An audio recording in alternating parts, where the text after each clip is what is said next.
the Osun State Governor, Mr. Adewole Adedayo, on Wednesday validated the bill passed by the State House of Assembly which bans open grazing of cattle and other animals in the state. The governor signed the bill into a law by appending his signature. By this action, Osun State joined the list of states where open grazing have been outlawed. Part of the law reads thus: any person or group who contravenes the provisions of Section 3, 1 and 2 of this law shall be guilty of an offense and shall be liable to a term of imprisonment of not less than 3 years without the option of fine, as well as forfeiture of the herds of cattle or livestock under his or her control to the state government. Osun State has witnessed a number of herdsmen attacks in recent time, despite being adjudged as the most peaceful state in Nigeria. One of these attacks was at Koka community in Obokun local government area, where some armed herdsmen invaded the neighborhood at night. We're now being joined by Mr. Adewole Adedayo, who is a certified medical biochemist turned farmer, both in Nigeria and United Kingdom, of course, who is the Honorable Commissioner for Agric and Food Security in Osun State. You're welcome to the show, Honorable Commissioner. Good morning. Good morning. Good to have you. Morning. All right, so the Anti-Open Grazing Law has been passed, and Osun State has now joined other states, of course, based on what the southern governors agreed to do. But I see that part of the law says that there will not be any option of fine if you're found guilty, 3 years imprisonment, and forfeiture of your cattle to the government. Is this deliberate? Thank you very much. I think when laws are created, they are created for particular reasons. And one of the reasons is because we know the problems with the insecurity in the country. And we know the extent at which farmers and their crops are being destroyed. So I think it's a firm step to actually show that we're actually going forward with it and we're dedicated, and we would not be anybody found guilty. It won't be taken lightly, and we'll be going all force to actually enforce these laws. Well, so the governor said that, like you've just said, the provisions had been made for herdsmen to practice ranching system. Can you share with us those provisions? OG, let me first enlighten you a little bit. Maybe enlightenment is not what I should call it. Sure. There are a lot of businesses, the same as ranching, which is a personal business. The same way other farmers.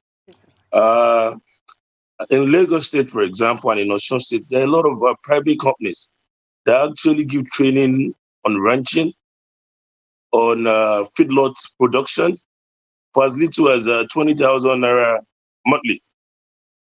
If you understand what I'm talking about. Personally, I went to Israel for about 2 weeks to go and learn some of these things. And when it has been said that it is the governors that must provide the training and other things, I think it's a misconception of what a business is. If it was a PPP arrangement where there was a private partnership with the government, then I understand why government must provide this training. I think as individuals, we need to understand the kind of business we're into. For every business, you have to learn the trade, you have to invest, and you have to make money from those three main things. And I think that is how we should be looking at it. But on the brighter note, all of our ranch is a 77-hectare farm, ranch that is in a Adewole. And we're working on how we can get more people to come there and to come and practice ranching. Is what you're saying that, as it stands now, Osun State doesn't have a viable alternative to open grazing? Because ultimately, when you ban something, you say something is not good, in an example like this, there should be a viable alternative that people can seek to use. Otherwise, you're just waiting for people to flout a law that you've just signed. What plans do you have in place to make sure that this bill actually works and that there is a viable alternative? Or does Osun State not want to offer an alternative? That is what I said initially. I said there's a 77-hectare ranch in Oloba, in Wosit, that we're looking to get the herdsmen. It used to be very operational in the past, and we're looking to revive it and get it running as soon as possible. So it's not ready now then, but you have signed this law into power. So again, that is not a viable alternative as it stands now. So even if you use that example, how long until it is ready? How long until it does become an alternative? Thank you very much. I know the government is working out to get it ready as soon as possible. But when we're having this conversation, we have to look at the lesser of the two evils. You have your people who are the traditional farmers yearning for the government to stop open grazing. There are people complaining, people have been kidnapped in the forest, people have been maimed. And the government has to have a strong stance on it's not easy for people that are in power or in government to actually manage things. You have to look at the lesser of the two evils. You have people who are actually maiming and killing every day. You have destruction of crops. And you have the food prices going as high as possible, or we're experiencing these days. And we're looking at the two alternatives. Which one is the best option for the people? And at the moment, I will tell you that stopping open grazing, and we shouldn't even be having this conversation, OJ, at this point in our. I'm sure you travel abroad and you don't have people, what's it called? You don't have people carrying cattle all over the streets in a developed world. And we're in the 21st century where people are, People are going to space. People are driving electric cars, flying cars, and we're still discussing open grazing here. I think we should be more realistic. We should be forward thinking. And we understand, and I'm sure you understand, that ranching is the way forward. And yes, like case in we the do. UK. I'm sorry to cut you off. We're not against it. We're up for ranching. We're just asking about the mechanism that has been put in place so that the bill that has been signed to law can protect this herdsman. I mean, that's all we're asking, Steve. Yeah, I understand your point of view. Sure. And like I said earlier, in the UK, you don't have the government building ranches for everybody. And if you say Osun State, with the problem we have with the paucity of funds, you can ask the Osun State government to build ranches for every herder in the state. And that is why we have cooperatives, we have organizations. We have Magban, for example, that can actually help out to help their people and members of the association as well. So while the state is trying its best and we're trying to develop ranches, there are so many cooperatives and societies that can actually help to support the herders, people that actually profit from it. All right, Honorable Commissioner, I hope that you're not taking this the wrong way. What the lovely ladies here... I'm just a very passionate person.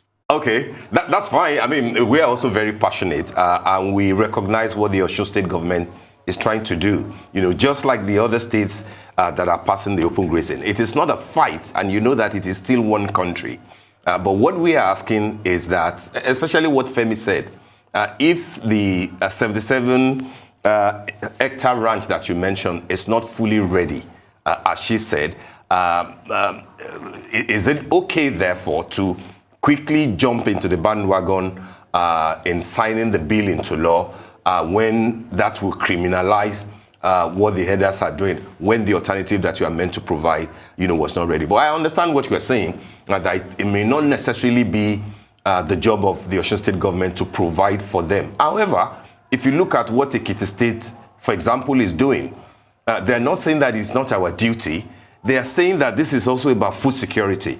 And they're returning to what was available in the old Western region. And you have to take that on board, especially given what Gani Adams said the other time about if the Mietiala folks say that, okay, we will stop bringing our cattle, down south, that we've got enough fish, etc. But of course, that other analysts have said this is not about north versus west. This is about food security and the capacity of each of the states in the southern Nigeria to provide for themselves. So we are asking specifically, as for Osun State, if what you have at the moment is not ready and you want to criminalize open grazing, what other things are you going to do? You're not like a fish producing state, for example. So how are you going to go about it?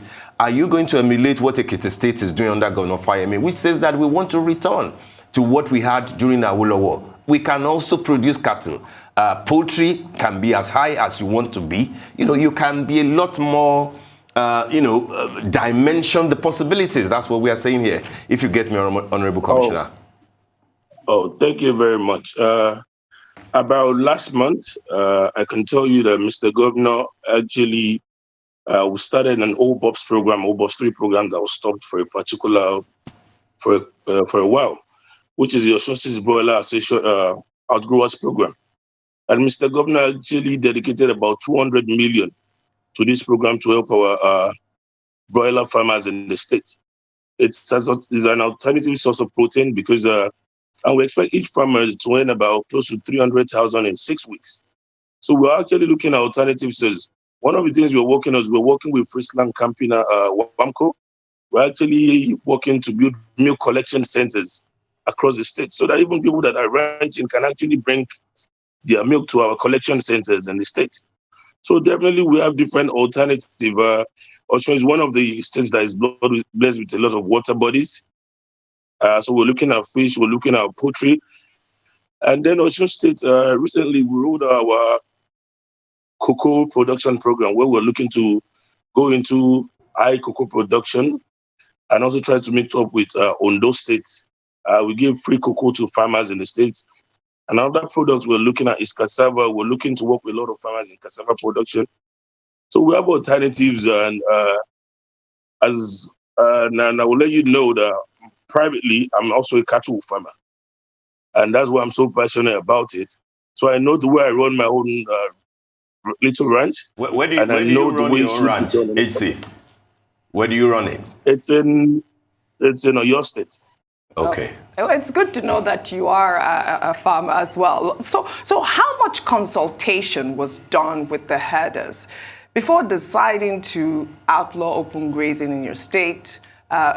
Since you're part of the community, what type of consultations did you have and what was your input? We sat down with a lot of the cattle farmers. In Osun State, we also have a group that's set up to help the herders farmers crisis. It's been working for a while, which is actually different from the Ministry of Agriculture. We sat down. We also had a meeting with the farmers at the Oluwo's Palace. And we talked about the best way forward. I can tell you that most of the ranchers are actually very accepting of the ban on open grazing. Most of the ones we spoke to, at least. But the other wanted is what you're talking about is, can they have training? How do they produce the feedlot? And I think that's what we should be concentrating more on. And like I said, there are a lot of people that don't have access to information.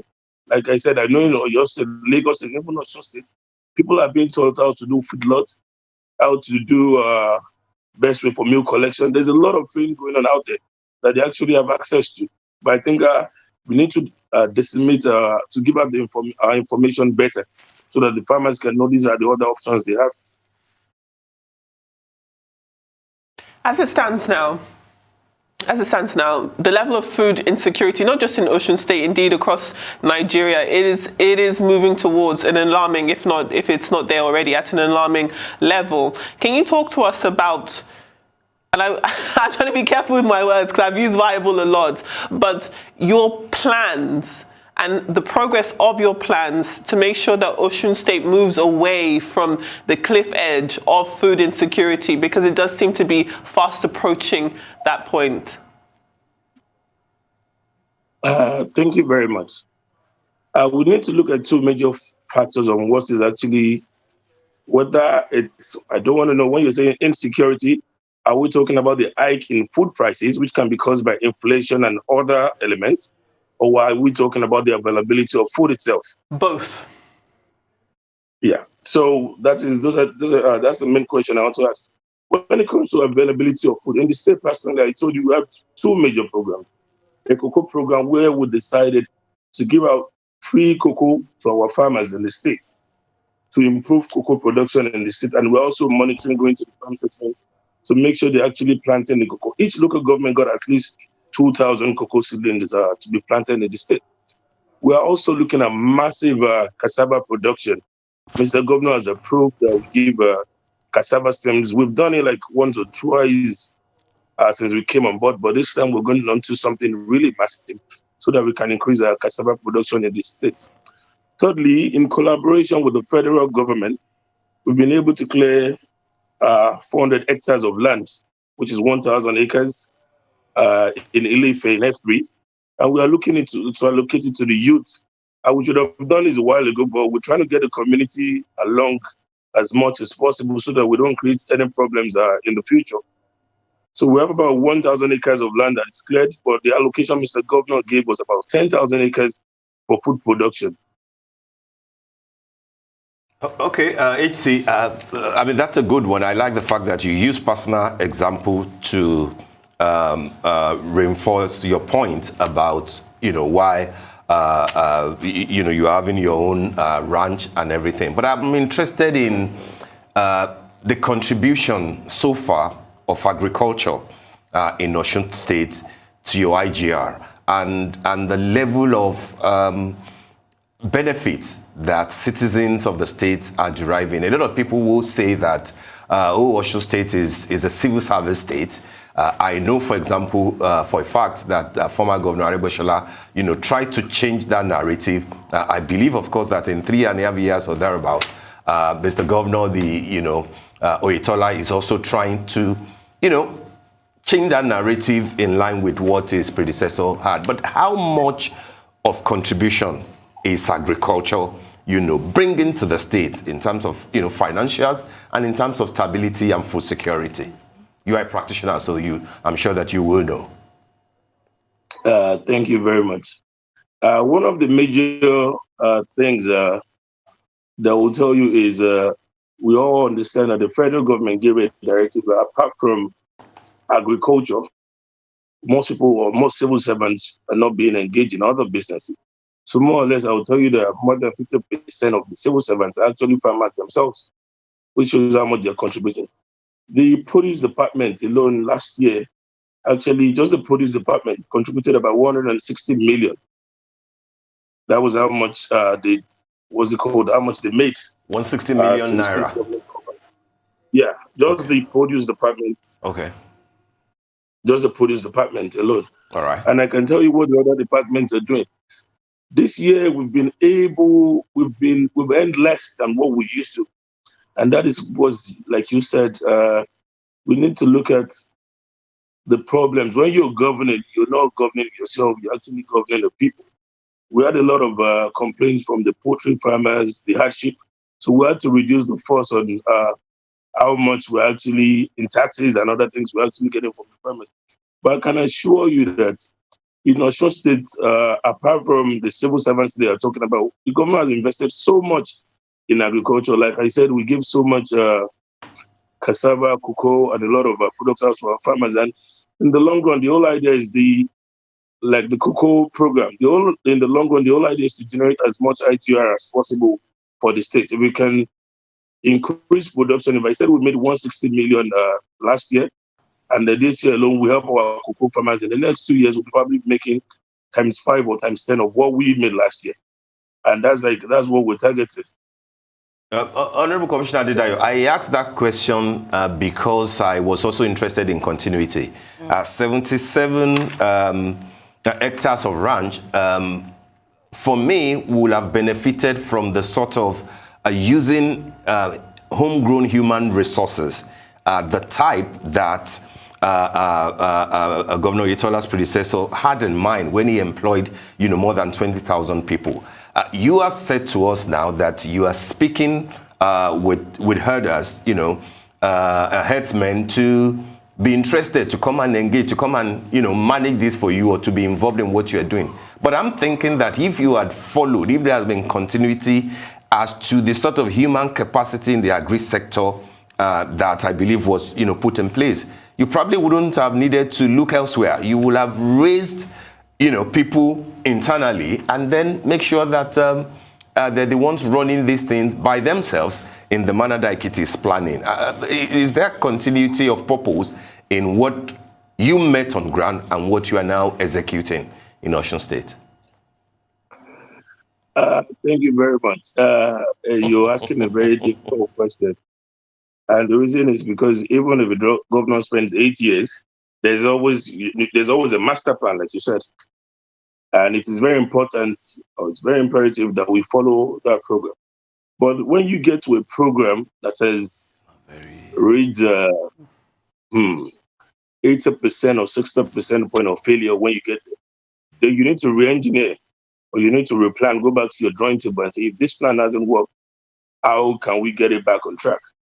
I don't want to go into too much details, but the Oloba Ranch was created, like you said, with so much potential. And there was like so much, people looked at how much it was going to generate. But unfortunately, even before Mr. Governor got there, Oloba Ranch was a skeleton of itself by the time we got there. So this is not about if they had continued or if there was continuity there to see the skeleton of itself. So this is about not even looking at the past at all, but looking at how we can develop it and use it in the right way for the future, and so that it can continue to run on its own. And like you always say, that's what I'm saying, like we need to get the farmers along and carried along. When it comes to government property, most times they're not properly managed. And we understand this. And that's when you hear most times say government has no business in business, because most times they're not properly managed. And our citizens, sometimes when they understand or they feel it is government owned, it's not properly taken care of. What we are looking at is a PPP program with the private sector, the same thing they are doing on the, and then bring our traditional pastoralists to come and work with the private sector and the government. Well, let's talk about pricing at this point. Are you not worried that the cost of beef may shoot up with this law? If you recall, in Lagos, the herders said a cattle may sell as high as 2 million naira with the ban of open grazing. I'm scared about everything. Let's just be very realistic. We're really worried. Everyone is worried about the price of everything. You can talk about food, you can talk about electricity, you can talk about water. And what we should be looking at on the table should even be bigger than, I know your question is about open grazing and beef now, is how we can help the country, or how the inflation, which is all around the world, not even just in Nigeria, how we can find this lasting solution to all the problems, rather than say cattle or goat or sheep. The same thing goes with fish. The same thing goes with eggs. Last year, we were selling eggs for about how much? 750 naira, 700 naira. Now, price of crate of eggs is about 1,300. So what is happening is actually bigger than open grazing or beef itself. It's inflation in Nigeria generally. So whether you talk about price of fish was about 850. Now fish is going for as high as 1,400 naira per kilo. All right. Well, finally, let's take a. Will this law put a final stop to the perennial farmers-herders clashes in Osun and the southern region as a whole, briefly? Thank you very much. I think it will in the long run, but not immediately.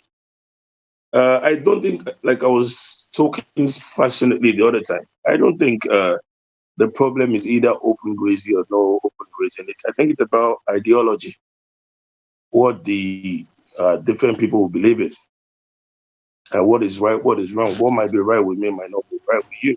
But I can speak at least for the Southwest, for example. What we understand is for our farmers, for them to be able to